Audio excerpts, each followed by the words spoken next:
అరుణయోగ ఆముదాన్ని మీరు రెగ్యులర్‌గా మనం తినడానికి ట్రై చేయాలి. అంటే రెగ్యులర్‌గా అంటే వారానికి కనీసం ఒక 2, 3 సార్లన్నా మనం వంటలో వాడడం మొదలుపెట్టాలి. మనకి కాల్షియం అనేది చాలా ఇంపార్టెంట్. కానీ చాలా వాటిల్లో కాల్షియం ఉంటుంది. కానీ ఈ ఆముదంలో ఉండే కాల్షియము బాడీ 100% తీసుకుంటుంది. బోన్ హెల్త్‌కి కానీ అన్నిటికి కూడా చాలా మంచిది. ఇది చాలా తక్కువ మోతాదులో మనం కన్జంప్షన్ చేయాలి. ఇప్పుడు రొట్టెలు తింటున్నారనుకోండి, చక్కగా రొట్టెలు కలుపుకునేటప్పుడు 1 స్పూనో 2 స్పూన్‌లో వేసుకొని కలుపుకున్నారనుకోండి, చిన్న స్పూన్, టీ స్పూన్, పిల్లలకు కానీ పెద్దవాళ్ళకి కానీ చాలా మంచిది. టేస్ట్ ఉంటుంది, సాఫ్ట్‌గా ఉంటాయి, తర్వాత హెల్త్‌కి కూడా చాలా మంచిది.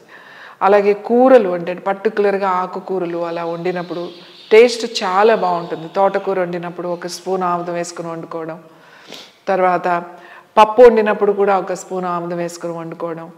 ఇలా మీరు ఈ ఆముదాన్ని వంటలో కూడా వాడడం మొదలుపెట్టండి. ఇది కనుక మీరు మొదలు పెడితే ముందు మీకు మీ మోకాళ్ళు అరిగిపోకుండా ఉంటాయి, తొందరగా అరిగిపోకుండా ఉంటాయి. ఆముదం వలన గట్ హెల్త్, మీ కొలోన్ అంతా కూడా మంచి మాయిశ్చరైజర్ అవుతుంది. ఫ్రీ మోషన్ అవడమే కాకుండా మాయిశ్చరైజర్ అవ్వడం వల్ల మనకి జాయింట్ పెయిన్స్ తగ్గుతాయి, తొందరగా అరిగిపోకుండా ఉంటాయి. అందుకని ఒక ఫ్యామిలీలో ఒక 4 ఉన్నారనుకోండి, 2 పెద్దవాళ్ళు 2 చిన్నవాళ్ళు 4 ఉన్నారు, లేకపోతే 5 ఉన్నారనుకోండి, 2 టీ స్పూన్ ఫుల్ వేసేసుకోవచ్చు. అంటే 4 తింటారు కాబట్టి. అన్ని ఆముదాలు ఒక్కొక్కసారి తినడం వల్ల ఇబ్బందిలోకి వెళ్తారు. ఎందుకంటే ఆ వండే ప్రాసెస్ కానీ లేకపోతే అవి సెలెక్ట్ చేసుకునే విధానంలో కానీ చాలా తేడాలు ఉంటాయి. కానీ ఈ ఆముదం మీకు బాగా పనిచేస్తుంది కాబట్టి వంటలో వాడడం అనేది మొదలు పెట్టండి.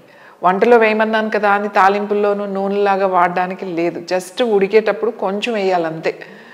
ఇలా వేసి మీరు వాడి చూడండి, మీకే తెలుసు 10-15 డేస్లో మీ బాడీ వెయిట్లో కానీ, హెవీనెస్లో కానీ, తర్వాత పెయిన్స్లో కానీ, రోజు విరేచనల్లో కానీ ఎంత హాయిగా ఉంది అనేది మీకు తెలుస్తుంది.